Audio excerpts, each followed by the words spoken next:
Olha, eu não vou esquecer aquela cena enquanto eu viver. Era uma quarta-feira de junho, 3 da tarde, sol forte caindo sobre os cafezais da fazenda Santa Esperança, lá no interior de Minas Gerais. Eu tava na cozinha lavando louça quando ouvi o grito da Dona Lúcia vindo da sala de jantar. Rosângela, vem aqui agora. Eu corri. Sequei as mãos no avental e corri. Quando entrei na sala, a casa toda já estava ali. O doutor Henrique. 16 primos da família Vasconcelos vindos de Belo Horizonte pro almoço de aniversário da Dona Lúcia, 3 tias velhas com colares de pérola. E a Beatriz, a menininha de 8 anos, sentada num canto do sofá segurando aquela boneca velha contra o peito. E todos olhando para mim. Todos. A Dona Lúcia, 70 anos, vestido azul marinho, broche de diamante no peito, segurava na mão a caixa de joias dela aberta. E dentro da caixa, faltava o colar de esmeralda da bisavó. O colar mais caro da família. Avaliado em R$ 200.000. Rosângela, eu acabei de descobrir que sumiu o colar da minha avó. E adivinha onde eu encontrei? Ela ergueu a mão direita. Na palma, embrulhado num pano de cozinha que eu tinha bordado, estava o colar. Embaixo do colchão da sua cama, no quarto da empregada. Eu mesma achei. Tem testemunha. Eu fiquei sem ar. Olhei para Dona Lúcia. Olhei pro Dr. Henrique, que estava pálido. Olhei para os parentes, que já me olhavam como quem olha para um rato. E entendi ali em 3 segundos o que tinha acabado de acontecer. Aquela mulher tinha plantado o colar na minha cama. Eu sabia. Ela sabia. Mas só nós duas sabíamos. Dona Lúcia, eu juro pelos meus filhos. Cala a boca, ladra. Henrique chama a polícia. Hoje essa mulherzinha dorme na cadeia. E os filhos dela vão pro juizado de menores. Foi nesse momento que aconteceu uma coisa que ninguém naquela sala esperava. Nem a Dona Lúcia. Nem o doutor Henrique. Nem eu mesma. A Beatriz se levantou do sofá, andou 3 passos até o meio da sala, e disse, com uma voz pequena mas firme, a primeira voz que ela soltava em 11 meses inteiros, vovó está mentindo. Mas para entender como a gente chegou nesse momento, eu preciso voltar 4 meses atrás, naquele dia em que eu cheguei na fazenda Santa Esperança com 2 filhos pequenos e a cara roxa do último soco do meu ex-marido. Era uma quarta-feira de fevereiro de 2024, e o ônibus da aviação São Geraldo soltou Rosângela e os 2 filhos no acostamento empoeirado da estrada de terra que levava à fazenda Santa Esperança, no sul de Minas Gerais. 3:30 da tarde. O sol ainda forte, mas com aquele cheiro doce de café florido que só existe em fevereiro nas roças mineiras. Rosângela desceu do ônibus segurando uma sacola plástica grande com toda a vida que tinha sobrado dela. 3 vestidos, 2 calças. Roupa de baixo, um par de chinelos, a certidão de nascimento dos filhos. E uma foto pequena da mãe dela, Dona Aparecida, que tinha morrido há 5 anos. Davi, 7 anos, desceu segurando a sacola dos próprios brinquedos. Bia, 4 anos, descia agarrada na barra do vestido da mãe, com aquela boneca careca que ela não largava nem para dormir. O lado direito da boca de Rosângela ainda doía do soco que tinha levado de Wagner 2 semanas atrás. O roxo embaixo do olho esquerdo ainda estava ali, amarelado agora, daquele amarelo feio de pancada antiga. Quando finalmente passaram pelo portão de ferro forjado da fazenda Santa Esperança, Rosângela parou. Aquilo não era fazenda. Aquilo era outra coisa. Uma alameda comprida de flamboyantes em flor levando a uma casa grande do século XIX, 2 andares, varanda de madeira escura de 50 metros, janelões altos com venezianas verde musgo. Atrás da casa dava para ver o cocheiro grande de tijolos vermelhos. Mais ao fundo, os cafezais se estendendo até onde a vista alcançava. Subiram os 7 degraus da varanda. Rosângela bateu na aldraba de bronze em formato de cabeça de leão.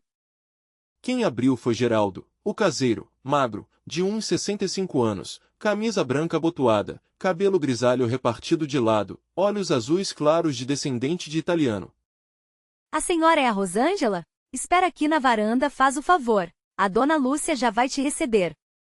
E, baixinho, quando ela te chamar, você entra. Não fala antes dela falar. Não senta antes dela mandar. Não olha muito tempo nos olhos dela. Tá entendendo? Rosângela entendeu tudo na primeira frase. Passaram-se 11 minutos exatos de espera no calor. Era proposital. Era para que ela soubesse, antes de qualquer palavra ser trocada, qual era o lugar dela. O salão azul era enorme. Sofás de veludo azul petróleo, lareira de mármore branco, espelho dourado do chão ao teto, piano de cauda preto no canto. Sentada num dos sofás com as costas perfeitamente eretas, estava Dona Lúcia Vasconcelos, 70 anos. Cabelo branco prateado num corte caro. Vestido azul marinho de gola alta apesar do calor, broche de pérola natural com diamantes. Olhos verde acinzentados, frios, parados, daqueles que avaliam você como se estivessem avaliando uma peça de gado. Então. Você é a Rosângela Aparecida dos Santos. 35 anos. Itajubá. Dona Lúcia abriu uma pasta. Trabalhou 3 anos numa pousada em Caxambu. 2 anos como diarista em Pouso Alegre. Tem 2 filhos pequenos, sem pai presente. Sem ensino superior. Fez uma pausa. Sem nada, em outras palavras. Rosângela engoliu. Não disse nada. Eu vou ser muito clara com você, Rosângela. Esta casa pertence à família Vasconcelos há 154 anos. 154 anos. Você consegue imaginar isso? Provavelmente não. A voz saía com aquela cadência lenta de quem ensina criança burra. Eu não te chamei para sentar, Rosângela. Você notou isso? Rosângela ficou vermelha. Sim, senhora. Desculpe. Não tem que pedir desculpa. Apenas observar e aprender. Empregada nesta casa não senta no salão azul. Empregada nesta casa não senta nos móveis de família. Tem um banquinho de madeira na cozinha, é lá que você senta. Está claro? Está, senhora. Dona Lúcia recitou as regras como quem lê contrato. Salário de R$ 1.500, sem olerite, sem carteira assinada. Quarto da empregada nos fundos. Os filhos não entram na casa grande. Não chegam perto de Beatriz. Uniforme cinza com avental, descontado do salário.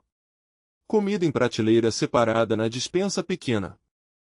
R$ 500 para a alimentação dos 3, descontados também. Quinto, e este é o mais importante. Dona Lúcia se levantou. Esta casa passou por uma tragédia há 11 meses.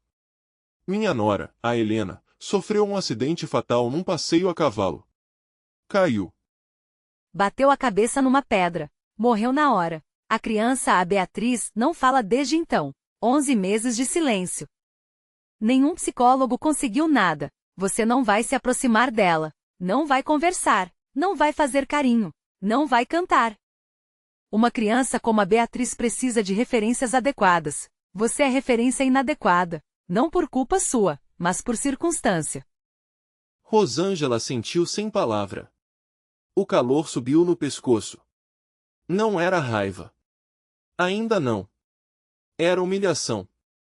Aquela humilhação fina, educada, sorridente, que dói mais que tapa na cara. Porque tapa na cara você devolve, mas humilhação educada você só engole. Por fim, o seu documento de identidade. Eu vou guardar no cofre do escritório. É padrão da casa. Toda empregada que passou por aqui passou por isso. Passa o documento agora. Rosângela hesitou. Mas entregou. Dona Lúcia botou em cima da mesinha como quem despreza. Mais uma coisa antes de você ir. Esse roxo no seu olho. Foi seu marido? Foi, senhora. E você fugiu. Bom. Eu te aviso, Rosângela, se o seu marido aparecer aqui, você é demitida na hora. Sem aviso prévio. Sem indenização. Sem contemplação. Mas, senhora, isso não é justo. Eu não tenho controle se ele vier, a vida é injusta, Rosângela.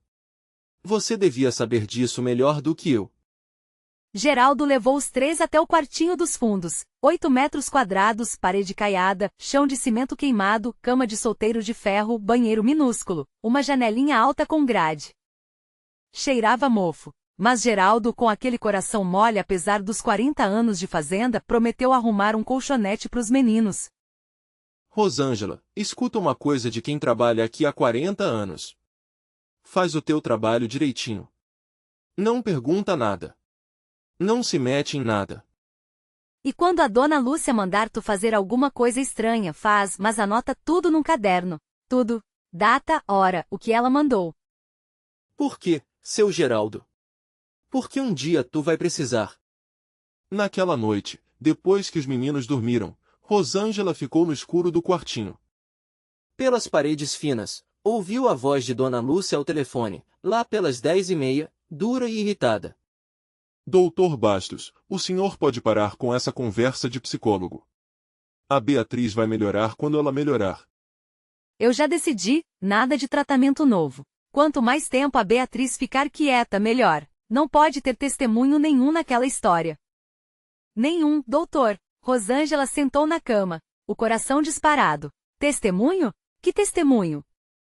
Lá fora, na cocheira, uma das éguas relinchou alto na madrugada como se também sentisse, no ar quente de fevereiro, que alguma coisa muito antiga e muito pesada estava à espreita. E lá em cima, na janela do segundo andar, uma menina de 8 anos, deitada na cama de princesa, abriu os olhos no escuro e ficou olhando pro teto. Pela primeira vez em quase um ano, ela tinha vontade de dizer alguma coisa, mas não disse. Ainda não. A primeira semana passou para Rosângela como se ela tivesse sido jogada numa máquina de moer. Acordava às 5. Café da Dona Lúcia exatamente às 6h30, em xícara de porcelana inglesa, na bandeja de prata da família. No segundo dia, foi repreendida porque o pão estava frio. No quarto, porque a fatia de mamão estava cortada em 1,5 centímetro em vez de 1 centímetro. Detalhe é o que separa as pessoas de bem das outras, disse Dona Lúcia. Davi e Bia ficavam no quartinho ou no quintal. Geraldo virou amigo de Davi. Os dois, o velho e o magrinho, passavam horas juntos na cocheira, encontrando ovos quebrados nas galinhas, despejando feno fresco no comedouro dos cavalos.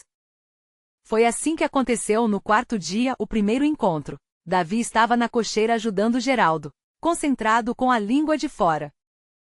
Quem é você? A voz veio de trás, fininha, baixinha.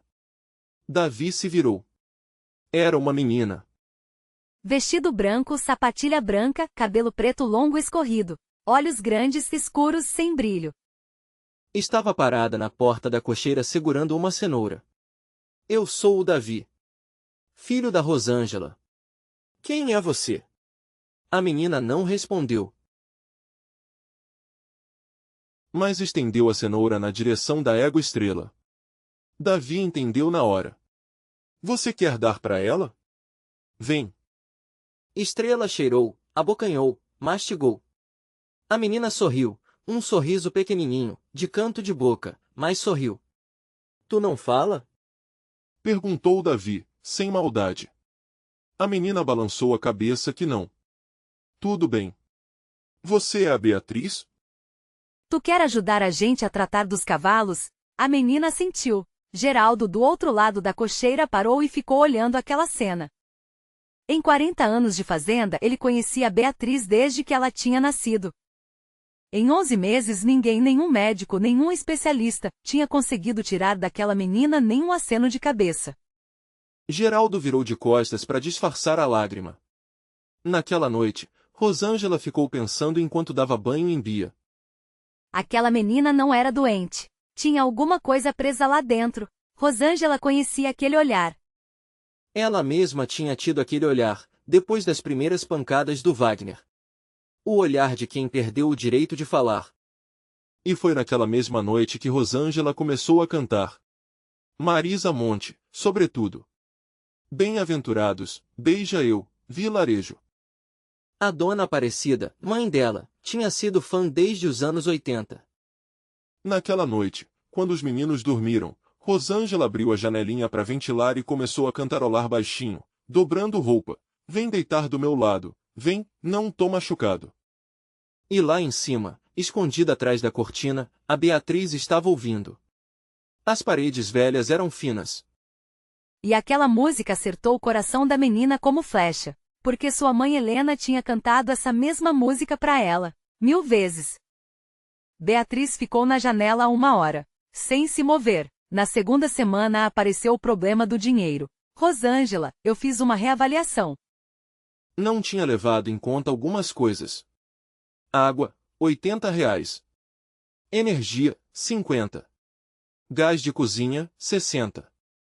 Detergente, sabão, papel higiênico, 30. Total dos descontos extras, R$ 120. Subtotal final, 680. Senhora, com todo respeito, nós combinamos 1.500. A senhora descontou 800 sem combinar. Eu tenho 2 filhos. Dona Lúcia tirou os óculos. Rosângela, você chegou aqui na semana passada com a cara roxa de pancada de marido, 2 filhos pequenos, sem ter para onde ir. Sem mim, neste momento, você estaria dormindo numa rodoviária. R$ 680 é uma fortuna, considerando que você seria sem mim. Se isso não te serve, a porta da rua tá ali. Mas se você ficar, você fica nos meus termos. Rosângela pensou em Bia dormindo no colchonete. Pensou em Wagner. E entendeu que estava encurralada. Eu fico, senhora.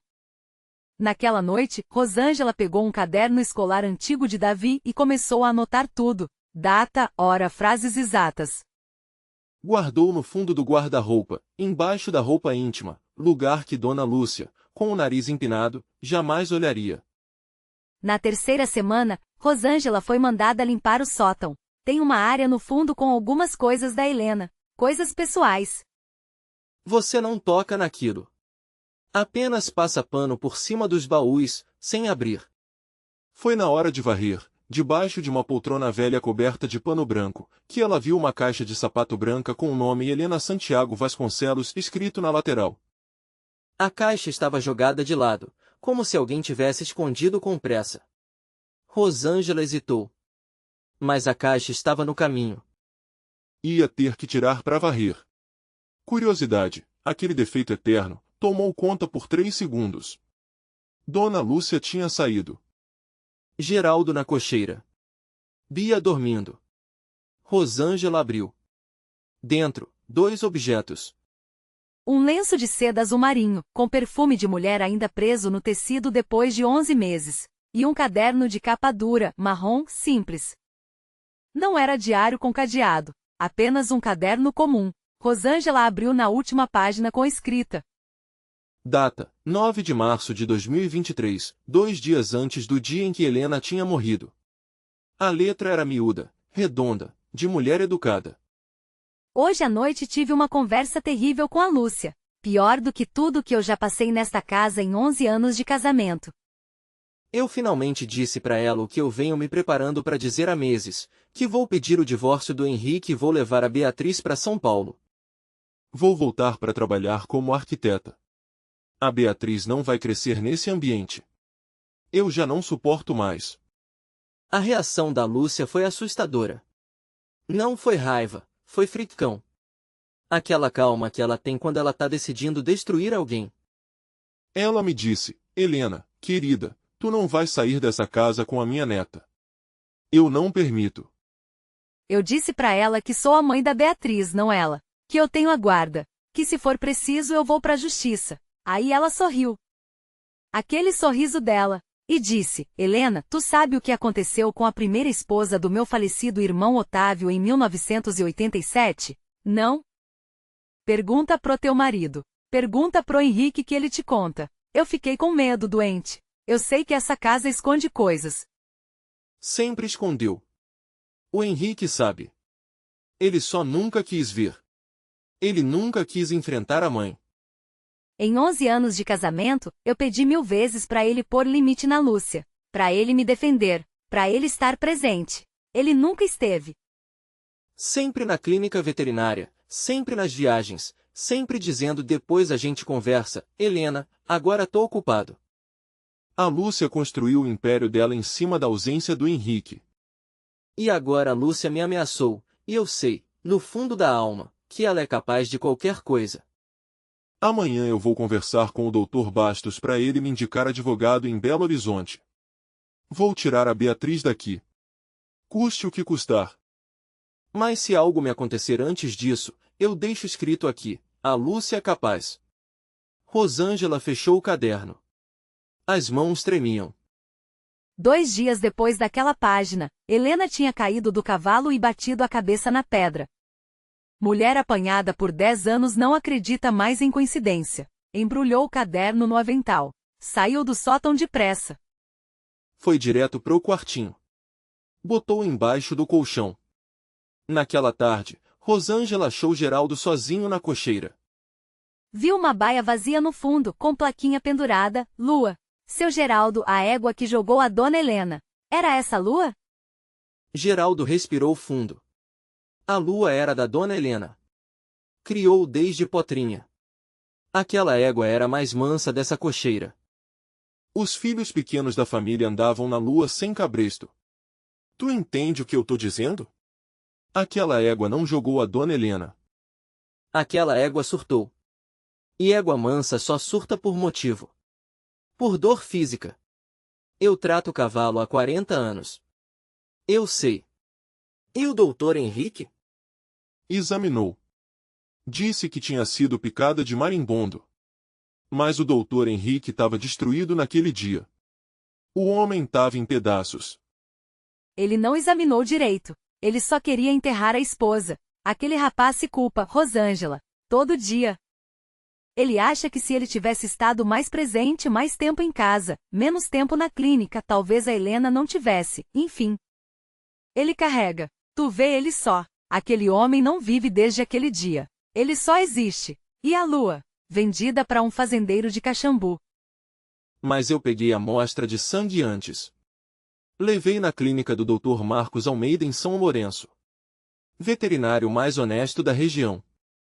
Ele achou um vestígio estranho. Substância que ele nunca tinha visto em sangue de cavalo. Não conseguiu identificar com os equipamentos da clínica. Disse que precisava mandar para Belo Horizonte, mas ia custar caro, e eu não tive coragem de continuar sozinho. Naquela noite, Rosângela cantou Bem-aventurados baixinho para Bia adormecida. E lá em cima, a Beatriz, pela primeira vez em 11 meses, abriu a porta do próprio quarto sem pedir permissão. Desceu a escada em silêncio. Atravessou a cozinha. Saiu pelos fundos. Parou em frente à porta do quartinho da empregada. Bateu 3 vezes. Rosângela abriu achando que era Geraldo. Quando viu Beatriz parada ali descalça com camisola branca, com aqueles olhos grandes molhados, ajoelhou-se na porta. Filha! O que tu tá fazendo aqui na hora de dormir? Beatriz não disse nada, mas estendeu a mãozinha, um papelzinho dobrado em 4. Entregou. Depois virou as costas e correu pelo quintal escuro de volta para a casa grande. Rosângela trancou a porta. Acendeu o abajur. Em letra de criança com lápis preto mal escrito mas legível, vovó deu chá pro cavalo. Rosângela apertou o papel contra o peito. Entendeu, naquele segundo, que tinha sido enviada por Deus para essa fazenda. Não para limpar. Não para obedecer. Tinha sido enviada para resgatar uma menina presa em silêncio. Para resgatar uma verdade enterrada por 11 meses. Para resgatar, quem sabe, um homem destruído que ainda nem sabia que estava sendo resgatado. A partir daquela noite, alguma coisa mudou na fazenda Santa Esperança.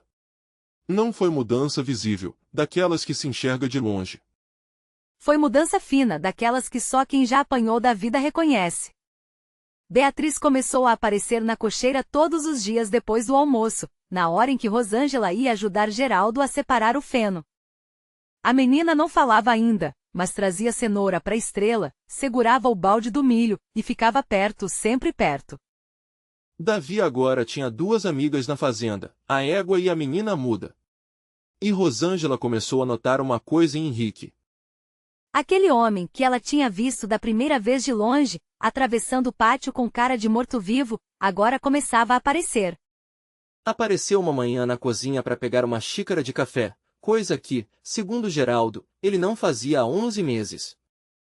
Apareceu numa tarde na cocheira quando Beatriz e Davi davam ração para os cavalos, ficou parado na porta uns 5 minutos olhando, com lágrimas nos olhos, antes de virar e ir embora sem dizer nada. Apareceu num domingo de manhã na varanda dos fundos, com um livro de medicina veterinária aberto nos joelhos, mas com os olhos parados na vassoura de Rosângela varrendo o quintal. No dia 1º de abril, ele falou com ela pela primeira vez. Rosângela estava regando as roseiras do jardim quando Henrique passou ao lado, hesitou, parou. Rosângela. Eu queria te agradecer. Pelo quê, doutor? Pela Beatriz. Eu sei que minha mãe te disse para não chegar perto. Eu também sei que você chega. Eu vejo. E eu vejo a minha filha sorrindo na cocheira pela primeira vez em quase um ano. Ele engoliu. Estava com os olhos vermelhos. Continua. Por favor. Continua se aproximando dela. Eu autorizo. Eu sou o pai dela. Não interessa o que minha mãe diz. Rosângela ficou parada com a mangueira na mão, sem saber o que dizer. Aquele homem, alto, magro, de barba por fazer, com aquela tristeza de cachorro abandonado nos olhos, não era o senhor da casa. Era um pai quebrado. Era um viúvo culpado. Era um homem que tinha esquecido como se cuidava de alguém porque ninguém nunca tinha cuidado dele. Doutor, posso falar uma coisa, com licença? Pode. A Beatriz não tá doente. Ela tá com medo. Diferente. Faz toda a diferença, doutor. Henrique olhou para ela. Demorou. Depois assentiu devagar e foi embora sem dizer mais nada. Naquela noite da janela do quarto dele no segundo andar, ele ficou olhando pro quartinho da empregada nos fundos. Pela primeira vez em 11 meses sentiu uma coisa nova no peito, vergonha de si mesmo, e começo de coragem. Foi naquela mesma semana, numa quinta-feira de tarde, que aconteceu o que Rosângela mais temia. Wagner apareceu no portão da fazenda. Tinha conseguido descobrir o paradeiro dela através de uma cunhada fofoqueira em Pouso Alegre. Chegou de caminhão, daquele caminhão velho dele, parou no portão e começou a buzinar. Buzinou por 5 minutos seguidos. Geraldo foi atender. Wagner gritou de dentro do caminhão. Manda essa mulher pra cá. Ela é minha esposa. E aqueles 2 moleques são meus filhos. Eu vim buscar minha família. Geraldo correu para dentro para avisar. Rosângela ficou branca. Bia começou a chorar. A menininha de 4 anos reconhecia a voz do pai mesmo de longe, e aquela voz só significava medo. Davi puxou Bia para dentro do quartinho e trancou a porta, do jeito que tinha aprendido a fazer há muito tempo, em Itajubá. Foi Henrique quem saiu pelo portão. Rosângela viu da janela da cozinha. Viu Henrique caminhar até o caminhão, viu Wagner descer batendo a porta, viu os 2 homens cara a cara. Wagner era mais baixo mas mais largo, com aquela barriga inchada de cachaceiro. Henrique era alto, magro, com mãos de veterinário. Quem é você, doutorzinho? Gritou Wagner. Eu vim buscar minha mulher e meus filhos. A senhora Rosângela trabalha aqui sob meu cuidado. A voz de Henrique saiu firme, controlada, sem grito. E os filhos dela também estão sob meu cuidado. O senhor não vai entrar nesta propriedade. O senhor vai pegar esse caminhão, vai sair daqui agora, e nunca mais vai voltar. Ou eu vou pessoalmente até a delegacia de São Lourenço e vou registrar uma queixa contra o senhor por lesão corporal grave, ameaça, e tentativa de invasão de domicílio.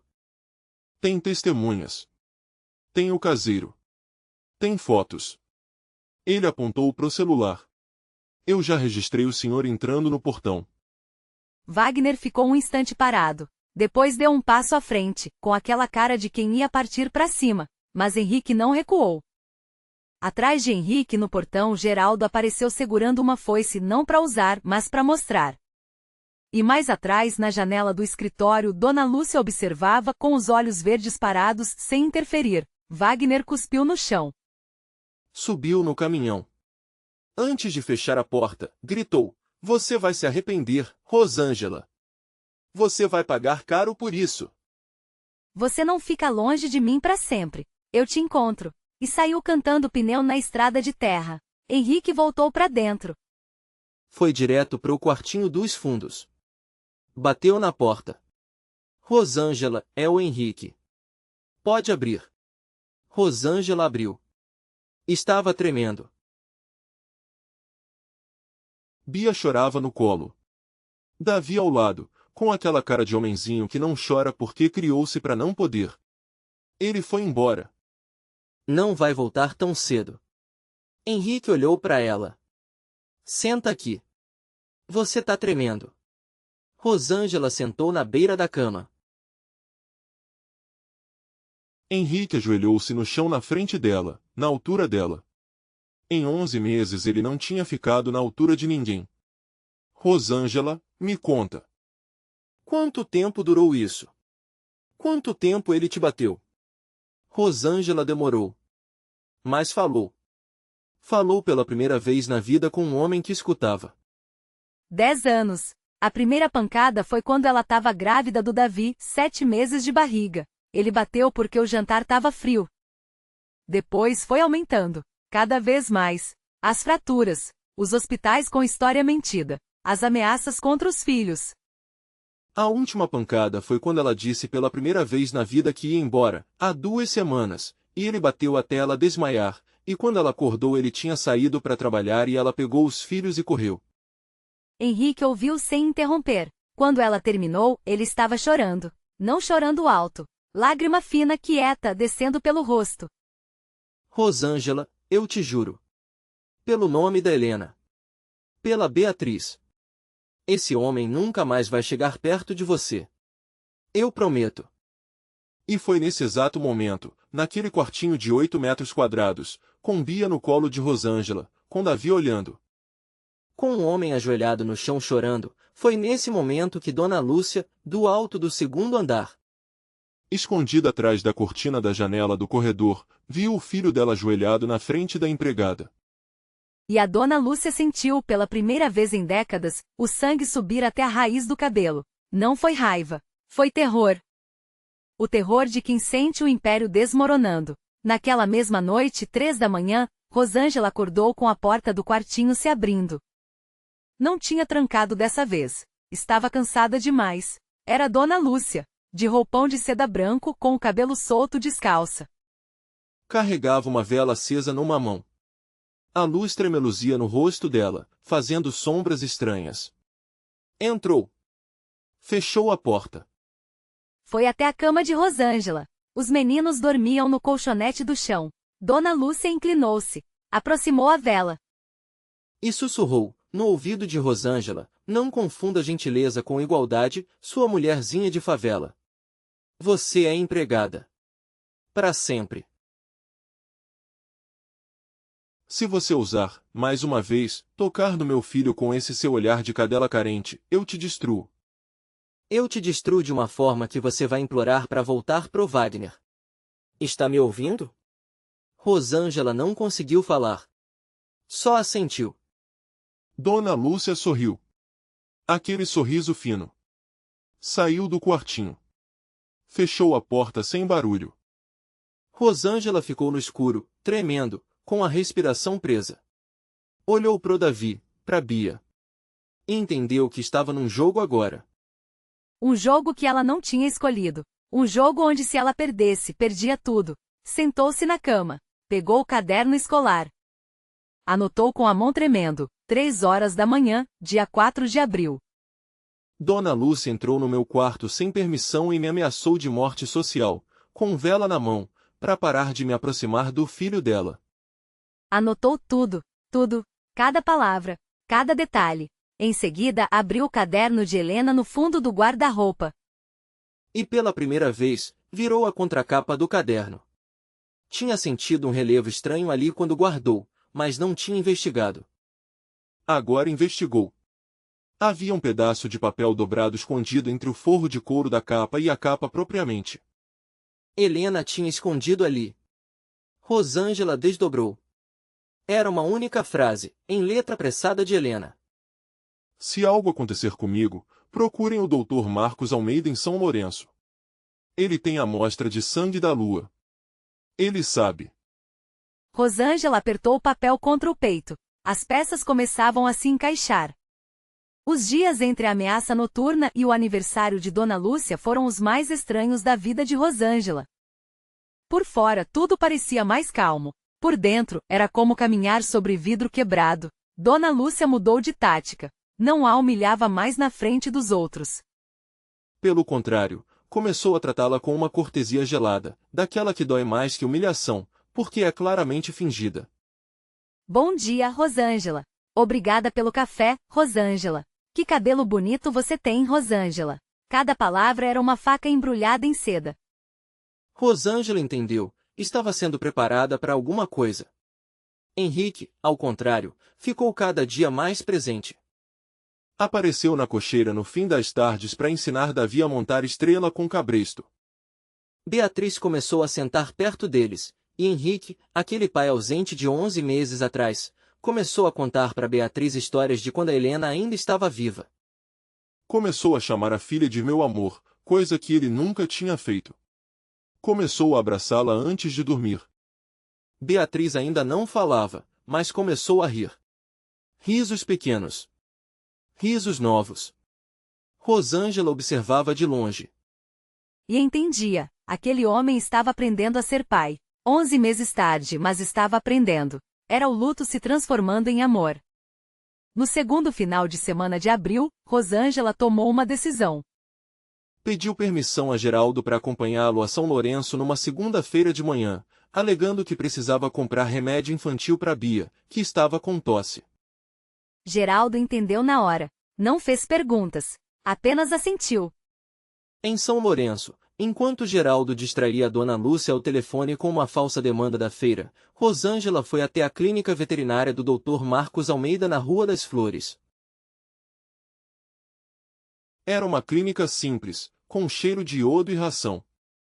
O Dr. Marcos era um homem de uns 60 anos, de óculos grossos, daquele tipo de veterinário que ainda atende cavalo de tropeiro.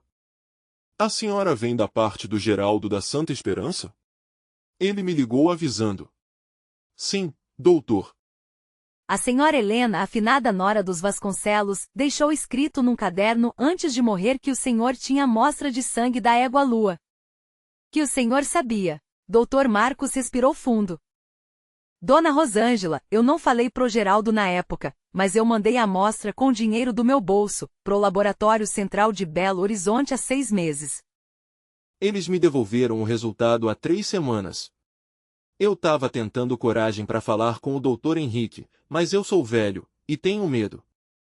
A Dona Lúcia tem influência política nessa região. E o resultado, doutor? Vestígio de tanaceto em quantidade tóxica. Tanaceto é uma planta com efeito neurológico em equinos. Se você dá num chá, em dose certa, a égua entra em pânico repentino, surta. Geralmente derruba o cavaleiro. Não mata o cavalo, geralmente. Só faz ele perder o controle por 1 hora. Depois passa. Dr. Marcos abriu uma gaveta. Tirou um envelope amarelo. Esse é o laudo do laboratório. Carimbado, assinado por 2 peritos. Tem a metodologia. Tem o resultado. Tem a comparação com tabela de toxicologia equina. É documento jurídico, Dona Rosângela. Rosângela pegou o envelope. As mãos dela tremiam. E tem mais, disse Dr. Marcos. Um detalhe que eu não falei pro Geraldo. Tanaceto não cresce nessa região do sul de Minas. É planta de jardim caro, geralmente. Eu liguei para 2 vizinhos que cuidam de jardim na sua fazenda. Tem uma única jardineira no sul de Minas que vende muda de tanaceto para as casas grandes. Ela me confirmou. A Dona Lúcia comprou 3 mudas de tanaceto em janeiro de 2023, 2 meses antes da morte da Dona Helena. Rosângela saiu da clínica com o envelope embaixo do uniforme. Voltou para a fazenda como se não tivesse feito nada. Escondeu o envelope no mesmo lugar do caderno de Helena. 2 dias depois, dia 17 de junho, era o aniversário de 70 anos de Dona Lúcia. A festa estava marcada para meio-dia. 40 pessoas confirmadas, 16 primos diretos, 4 tias-avós, 3 sobrinhas, e o resto era amigo de família alta de Belo Horizonte. Rosângela acordou às 4 da manhã para começar os preparativos. Geraldo tinha ido buscar flores em Caxambu. A cozinheira Dona Lourdes vinha às 7 para cuidar do almoço. Rosângela ia ajudar a servir, vestindo o uniforme novo, branco e preto, mais formal, que Dona Lúcia tinha mandado encomendar especialmente pro evento. Para você não envergonhar a família, tinha dito a patroa. Foi às 9 da manhã, quando Rosângela passava o pano no corredor do segundo andar, que aconteceu uma coisa que ela registrou bem. Dona Lúcia entrou no quarto da empregada nos fundos, sozinha, com uma chave que Rosângela nem sabia que existia. Rosângela só viu porque tinha ido buscar mais cera de assoalho na despensa pequena, que ficava ao lado do quartinho, e ouviu o barulho da porta abrindo. Não entrou. Não confrontou. Apenas anotou mentalmente, 9h12 da manhã, Dona Lúcia entrou no quartinho da empregada com chave própria, ficou 3 minutos, saiu carregando alguma coisa pequena na mão. Naquele instante, Rosângela soube. Soube com a clareza de quem leva soco há 10 anos, alguma armadilha estava sendo armada. Voltou pro quartinho assim que Dona Lúcia desceu. Foi direto pro colchão. Ergueu. Embaixo do colchão, ali, escondido como se fosse de Rosângela, estava o colar de esmeralda mais valioso da família Vasconcelos, embrulhado num pano de cozinha que Rosângela tinha bordado na semana anterior. Avaliado em R$200 mil. Estava ali. Rosângela ficou um minuto inteiro olhando pro colar, sem respirar, e pensou rápido. Mais rápido do que tinha pensado em toda a vida. Se ela tirasse o colar dali agora, ia parecer que tinha mexido. Se deixasse, na hora certa Dona Lúcia ia descobrir e ela ia ser presa. Mas se. Ela teve uma ideia. Pegou o celular pré-pago barato que Geraldo tinha dado de presente para ela na semana anterior, escondido. Tirou o colar do pano. Posicionou o colar embaixo do colchão exatamente como tinha encontrado. Tirou 3 fotos com data e hora. O celular tinha função de marca d'água. Filmou um vídeo de 15 segundos mostrando o quartinho, o colchão erguido, o colar embaixo. Documentou tudo. Depois deixou o colar exatamente como estava. Devolveu o colchão. Saiu. Trancou. Mandou as fotos imediatamente por mensagem para o número do Dr. Marcos Almeida, o único número de fora da fazenda que ela tinha. Doutor, é a Rosângela. Hoje eu vou ser acusada de roubar o colar dessa casa, mas eu tenho prova de que foi a Dona Lúcia quem plantou. Por favor, guarda essas fotos. Se algo me acontecer, leva para a Polícia Federal de Belo Horizonte, não para a polícia local. A polícia local é dela. Doutor Marcos respondeu em 3 minutos. Recebido. Tô guardando. Coragem. Foi às 11 da manhã que Rosângela viu, da janela da cozinha, uma coisa que confirmou tudo. No fundo do cafezal, perto da cerca, Dona Lúcia conversando com um homem. Um homem grande, de costas. De boné. De caminhão estacionado lá longe na estrada de terra. Era Wagner. Rosângela sentiu o sangue gelar. Saiu da cozinha por trás. Atravessou o pátio agachada.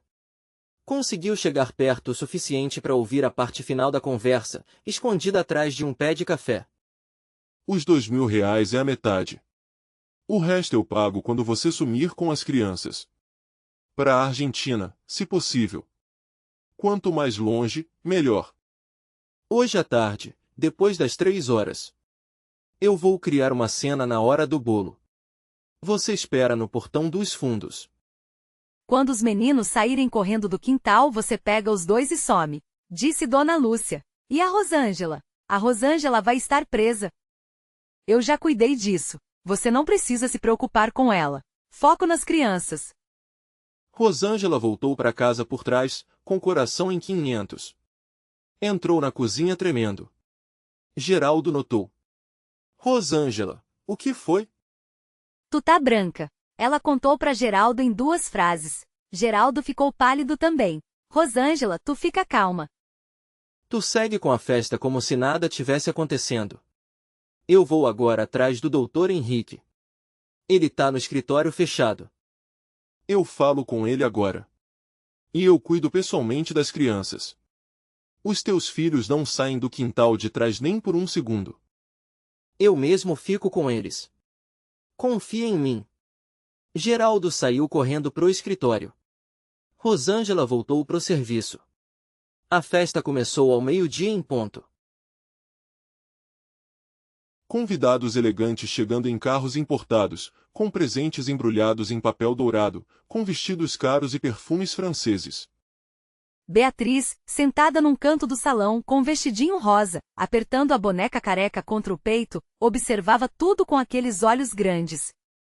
Rosângela serviu canapés, serviu vinho, sorriu por fora, por dentro contou os minutos. 3 horas. Dona Lúcia tinha dito 3 horas. Às 3 menos 5, Dona Lúcia se levantou, tocou a taça com a colher, pediu silêncio. Ia fazer o discurso de aniversário. E Rosângela soube, naquele segundo, que era ali. Era agora. A armadilha estava prestes a fechar. Rosângela! Vem aqui agora! O grito de Dona Lúcia rasgou o silêncio da sala de jantar como navalha. Rosângela largou a bandeja de canapés e correu. Quando entrou na sala, a casa toda já estava ali. Henrique. 16 primos. As 3 tias-avós. E Beatriz, num canto do sofá, com a boneca apertada. Dona Lúcia segurava a caixa de joias aberta. Na palma da mão direita, embrulhado num pano de cozinha bordado, o colar de esmeralda da bisavó. Rosângela, eu acabei de descobrir que sumiu o colar da minha avó. E adivinha onde eu encontrei? Embaixo do colchão da sua cama, no quarto da empregada.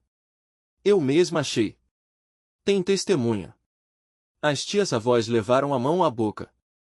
Os primos murmuraram. Henrique ficou pálido. Rosângela engoliu. Sabia que não devia falar. Sabia que estava sendo encurralada. Mas sabia também que tinha as fotos. Tinha o vídeo. Tinha Dr. Marcos guardando tudo. Tinha Geraldo tomando conta dos meninos. Tinha o caderno de Helena. Tinha o laudo do Tanaceto. Tinha tudo. Mas precisava ganhar tempo. Dona Lúcia, eu juro pelos meus filhos. Cala a boca, ladra. Henrique chama a polícia. Hoje essa mulherzinha dorme na cadeia. E os filhos dela vão pro juizado de menores. Henrique olhou para Rosângela. Hesitou. Pegou o celular do bolso, mas não discou. Ficou parado. Mãe, espera. Antes de chamar a polícia, eu quero ouvir a Rosângela. Henrique, você endoidou? Dona Lúcia se virou pro filho com aquele olhar verde acinzentado. Essa mulher é uma criminosa. Ela estava esperando o momento da festa para fugir com a joia. Eu acabei de... Vovó está mentindo. A voz veio do canto do sofá. Pequena. Firme.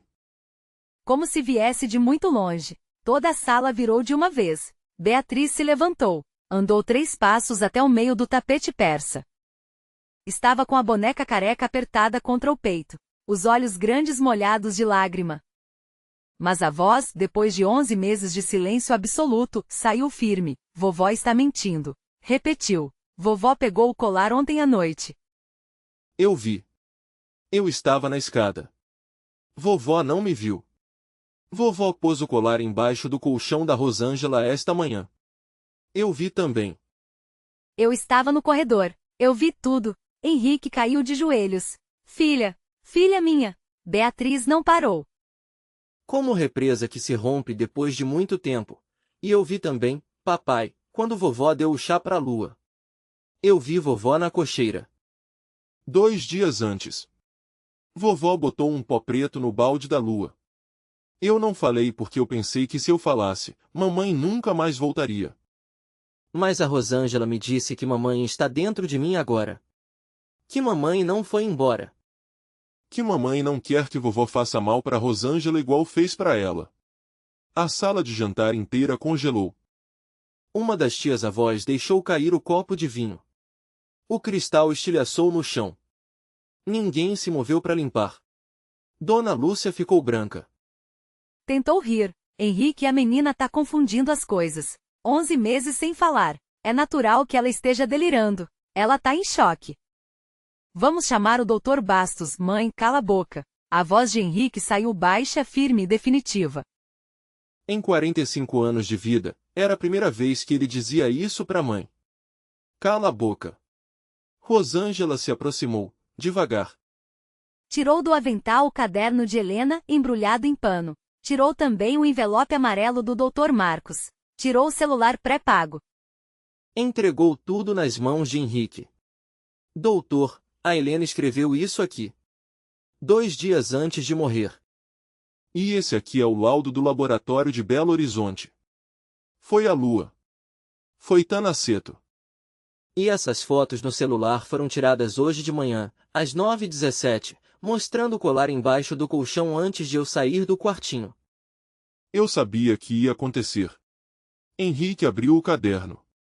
A sala em silêncio absoluto. 40 convidados, todos parados, sem respirar. Henrique foi virando as páginas até encontrar a última escrita por Helena. Leu em silêncio. As lágrimas começaram, mas continuou virando. E foi quando virou para a contracapa que ele encontrou. Havia uma página dobrada presa na lombada por dentro do forro de couro. Diferente do bilhete pequeno que Rosângela tinha encontrado antes. Esta era uma carta inteira, escrita de outro punho, não no caderno em si, mas numa folha solta, dobrada e guardada ali. Henrique desdobrou. A letra de Helena, endereçada a ele e a Beatriz. Henrique e Beatriz, meus amores. Estou escrevendo essa carta com medo de não conseguir mais te falar essas coisas, Henrique. Se você tá lendo isso, é porque algo aconteceu, e eu quero que você saiba a verdade do meu coração, antes de qualquer outra verdade. Henrique, eu te amei desde o primeiro dia. Desde aquele dia em Belo Horizonte, na faculdade, quando você não conseguia decorar os nomes dos ossos do cavalo e eu te ajudei. Eu te amei como mulher ama homem uma única vez na vida.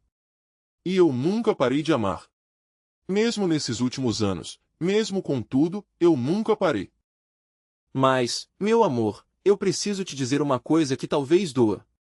Você esteve ausente. Não maldoso. Não cruel. Apenas ausente. Você se enterrou na clínica veterinária, nas viagens, nos plantões, e me deixou sozinha com a sua mãe nesta casa. 11 anos sozinha. Eu pedi 1000 vezes para você me defender, e você dizia, depois a gente conversa. Mas o depois nunca veio. E a Lúcia foi ocupando o vazio que você deixou. Ocupou tudo. A criação da Beatriz. As decisões da casa. Até as minhas roupas, ela escolhia. Eu virei estrangeira na minha própria família, Henrique. E eu não vou mais. Vou pedir o divórcio. Não porque deixei de te amar. Mas porque eu preciso me salvar, e preciso salvar a Beatriz, antes que ela vire muda de tanto silêncio em volta. Se eu não conseguir te dizer isso pessoalmente, se algo me acontecer, eu quero que você saiba 3 coisas. Primeiro, eu te perdoo. Pela ausência. Pelo medo. Por nunca ter enfrentado a sua mãe. Eu te perdoo, meu amor. A culpa não foi sua. A culpa foi de quem te ensinou desde criança que enfrentar a Lúcia era impossível. Segundo, cuida da Beatriz. Não como sua mãe cuidaria. Como pai, sente no chão com ela. Conta histórias. Aprende as músicas que ela gosta. Não delegue. Você é tudo que ela vai ter. Não a deixe sozinha com a sua mãe nem por um dia. Não confie na Lúcia com a Beatriz. Por nada nesse mundo. Terceiro, ame de novo, Henrique. Quando o tempo passar e a dor descansar, ame de novo. Eu não quero que você fique sozinho. Eu quero que você encontre alguém que te ensine a estar presente. Alguém que ame a Beatriz como filha. Alguém que cure você do medo de viver. Eu autorizo. Eu peço. Eu rezo por isso. Eu vou estar aí. Em algum jeito. Sempre. Tua, sempre tua. Helena. Henrique segurou a carta apertada contra o peito. Caiu sentado no tapete persa, ali no meio da sala, na frente dos 40 convidados, na frente da mãe dele, na frente de Rosângela. E chorou. Chorou alto. Chorou de homem que segura por 11 meses e arrebenta de uma vez. Beatriz se aproximou, se ajoelhou ao lado do pai, e abraçou ele. Os dois ficaram ali, abraçados, no chão da sala, chorando juntos. Foi nesse momento que Geraldo apareceu na porta do salão, com Davi e Bia ao lado. Doutor Henrique, eu já cuidei. Os meninos estão seguros. Mas tem uma coisa, o Wagner foi pego no portão dos fundos pelos 2 empregados que eu chamei. Eles estão segurando ele lá. E eu também já liguei para a Polícia Federal de Belo Horizonte, daquele número que o senhor me deu há 5 anos. Eles estão a caminho. Devem chegar em 1 hora. Henrique se levantou, com a Beatriz no colo. Olhou para a mãe. Mãe. A voz dele saiu rouca. A senhora vai responder pelo que fez. A Helena, a Rosângela, a mim, a Beatriz. Não como filho, como cidadão. Eu sinto muito. Mas é assim que tem que ser. Dona Lúcia tentou falar. Tentou ameaçar. Tentou chamar o nome dos primos para defendê-la. Mas ninguém se mexeu. Os primos baixaram os olhos. As tias-avós choravam em silêncio. A família inteira, em meia hora, tinha se desfeito de uma matriarca de 40 anos. A Polícia Federal chegou às 4h30. Levou o caderno, o laudo, as fotos do celular, o depoimento de Beatriz registrado em câmera no celular de Henrique. Levou o testemunho de Geraldo sobre a amostra de sangue da Lua. Levou Wagner, pego no portão dos fundos, para a delegacia de Belo Horizonte. Levou Dona Lúcia com algemas finas, a cabeça erguida ainda mas os olhos sem brilho pela primeira vez em 70 anos. Antes de entrar no carro de polícia, Dona Lúcia parou. Olhou para Rosângela. Tentou dizer alguma coisa. Não conseguiu. Apenas balançou a cabeça e entrou. Rosângela ficou no meio do pátio. Henrique aproximou-se. Ele segurando Beatriz. Os dois com os olhos vermelhos. Davi e Bia correram para Rosângela e abraçaram. Os 5, Henrique, Beatriz, Rosângela, Davi, Bia, ficaram parados ali, no pátio da fazenda Santa Esperança, vendo o sol começar a cair atrás dos cafezais. Sem dizer nada. Sem precisar. Os meses que se seguiram foram lentos e doces, daquela maneira que só os meses depois de uma tempestade longa podem ser. Não houve celebração explosiva. Não houve festa. Houve apenas o silêncio bom de quem finalmente pode respirar. O processo correu. Wagner foi condenado em outubro a 10 anos de prisão por tentativa de sequestro de menor, associação criminosa, e, pela primeira vez na vida dele, pelas 10 anos de violência doméstica que Rosângela tinha sofrido. O juiz aceitou os depoimentos hospitalares antigos, os boletins de ocorrência arquivados, as fotografias que Rosângela tinha guardado em segredo durante todos aqueles anos. Wagner assinou os papéis do divórcio em dezembro, da própria cela com a mão tremendo. O juiz determinou também uma indenização por danos morais, paga em parcelas mensais durante 5 anos, descontadas direto do trabalho que Wagner faria no presídio. Rosângela não comemorou o dinheiro. Comemorou o nome. Voltou a usar o nome de solteira, Rosângela Aparecida dos Santos. Sem o sobrenome dele. Sem nada dele.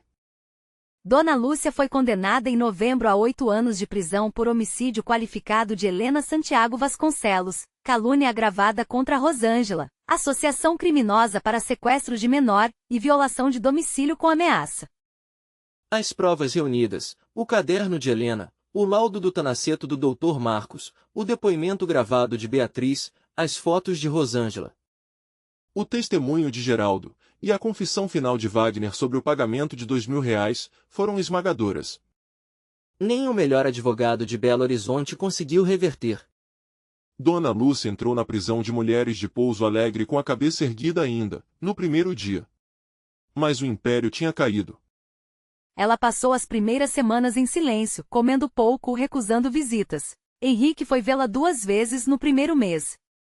Sentou no parlatório. Ela não levantou os olhos. Ele falou só uma frase na primeira visita: "Mãe, eu tô aqui. Quando a senhora quiser falar, eu venho." Saiu. No terceiro mês de prisão, Dona Lúcia começou a esquecer coisas. No quinto mês, esqueceu o nome da própria irmã que viera visitá-la. No sétimo mês, o médico do presídio diagnosticou princípio de Alzheimer. Aos 70 anos, com o estresse da prisão acelerando o quadro, a doença avançou rápido. Henrique pegou os exames, pegou os laudos, e procurou um advogado em Belo Horizonte. Não para inocentar a mãe, isso era impossível e nem ele queria. Mas para pedir progressão de regime por motivo humanitário. Pai, por quê? Beatriz perguntou, agora com 9 anos, sentada ao lado dele na varanda, num fim de tarde de fevereiro de 2025. Vovó fez coisas tão ruins. Henrique demorou para responder. Pegou a mão da filha. Filha, sua avó é culpada. Ela vai pagar. Ela tá pagando, mas ela é minha mãe. Ela me criou, me deu de comer, e agora ela tá ficando sem memória, num lugar frio. O que eu posso fazer pelos crimes dela é deixar a justiça seguir. Mas o que eu posso fazer pela velhice dela é não deixar ela morrer sozinha esquecendo o próprio nome num cubículo. A gente é assim, Beatriz. Eu prefiro ensinar você que a gente é assim. Beatriz pensou. Demorou muito. Depois assentiu. O pedido foi aceito em maio de 2025. Dona Lúcia foi transferida para um lar de idosos com vigilância judicial em Pouso Alegre, ainda cumprindo pena, mas com cuidados médicos adequados. Quando Henrique foi visitá-la no primeiro dia da nova fase, ela olhou para ele, demorou um instante, e falou, pela primeira vez em quase um ano. Henrique. Filho. Eu fiz coisas terríveis. Eu sei, mãe. A Helena. Ela começou a chorar, com aquele choro confuso de quem já não sabe direito o que aconteceu, mas sabe que aconteceu coisa ruim. Me perdoa, filho. Me perdoa. Henrique segurou as mãos enrugadas da mãe. Mãe, eu não posso perdoar pela Helena. A Helena perdoou já, ela mesma deixou escrito. Pela Rosângela, ela mesma vai dizer um dia se quiser. Pela Beatriz, talvez quando ela crescer. Mas eu, mãe, eu te amo. E eu vim aqui para dizer isso, mesmo com tudo. Porque é o que a Helena queria. Ela me ensinou isso na carta, mãe, mesmo morta.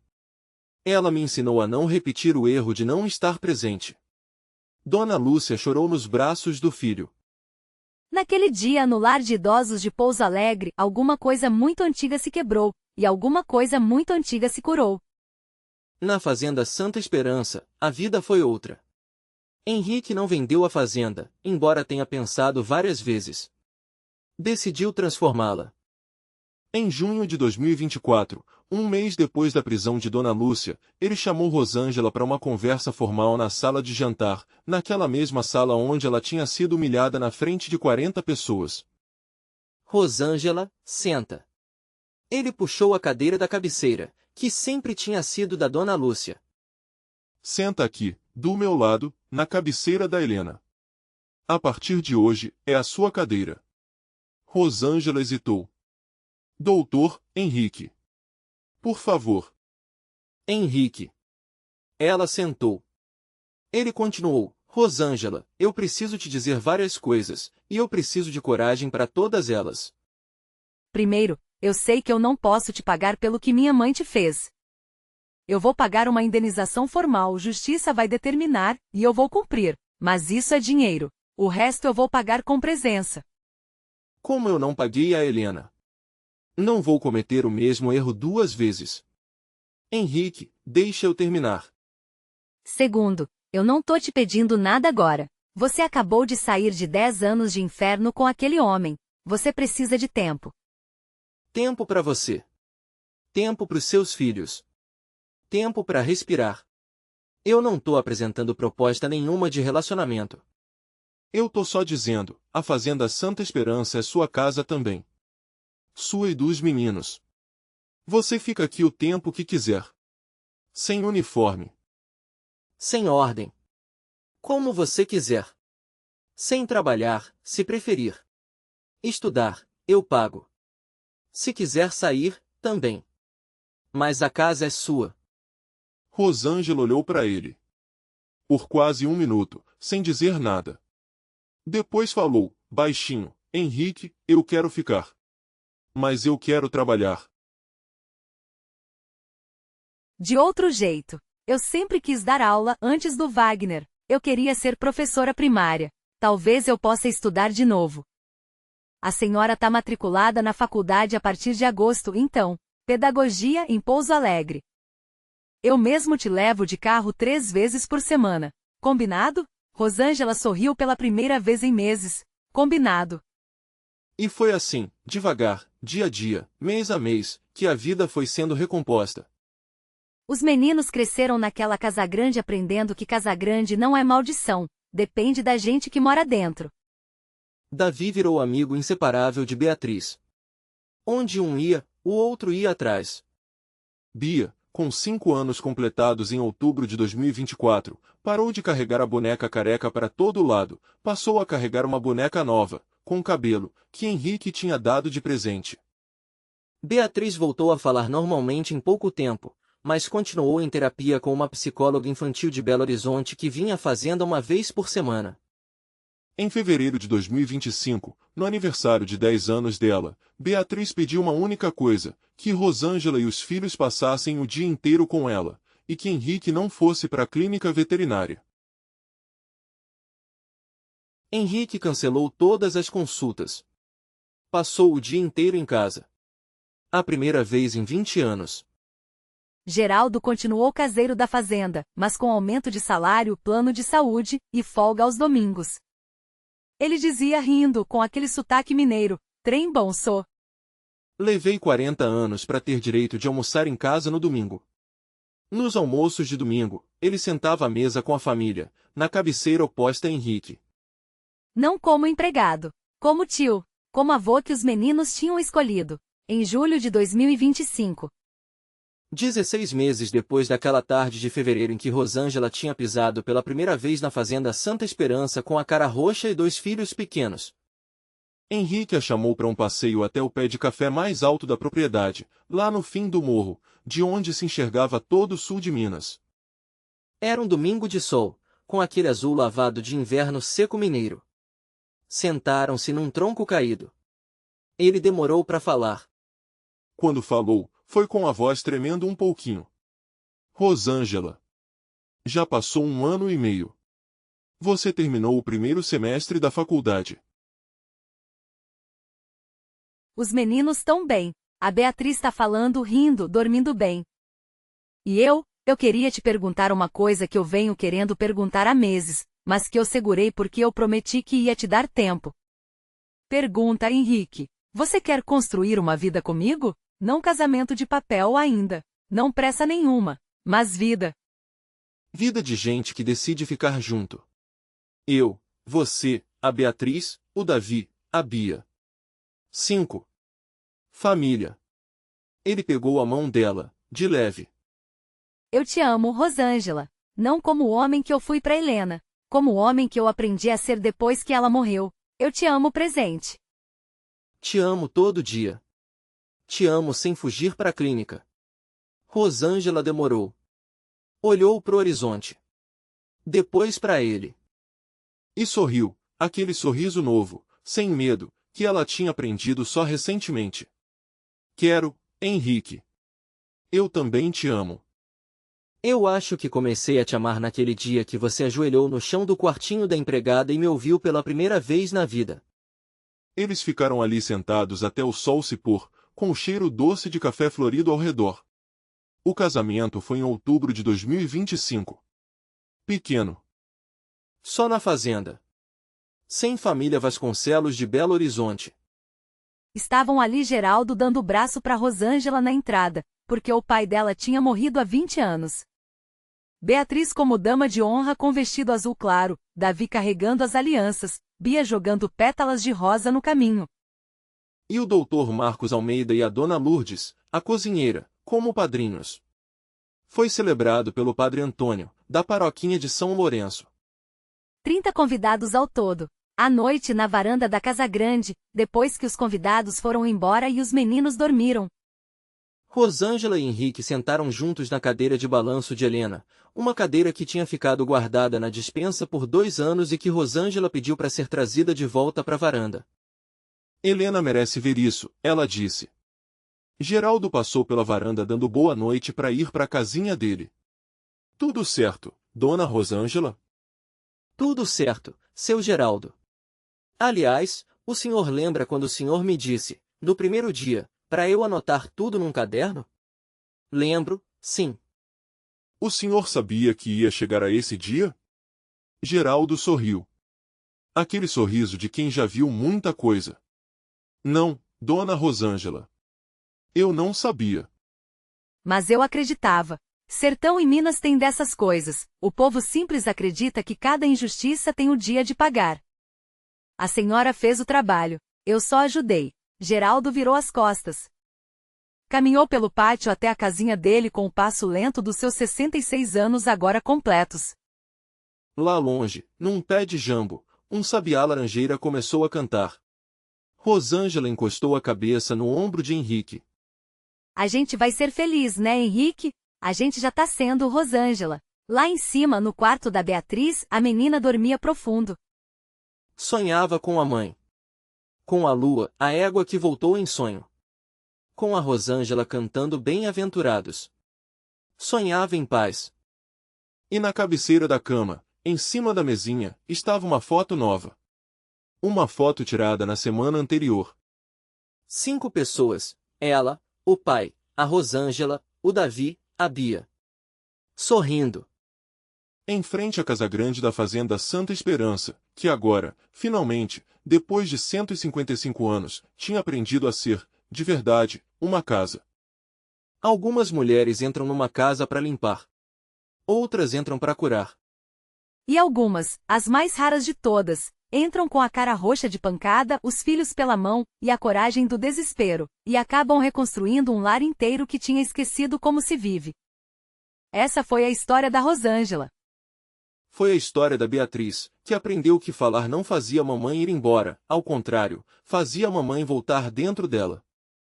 Foi a história do Henrique que aprendeu, depois de 11 anos casado com uma mulher que ele perdeu, que estar presente é mais importante do que estar certo. E foi também a história de uma cadeira de balanço na varanda, de uma fazenda no sul de Minas Gerais, que esperou 2 anos guardada na despensa, até que alguém a trouxesse de volta para o lugar onde ela pertencia. Porque, no fim das contas, isto é o que sobra: cadeiras que esperam, músicas que voltam, e amores que aprendem a chegar a tempo.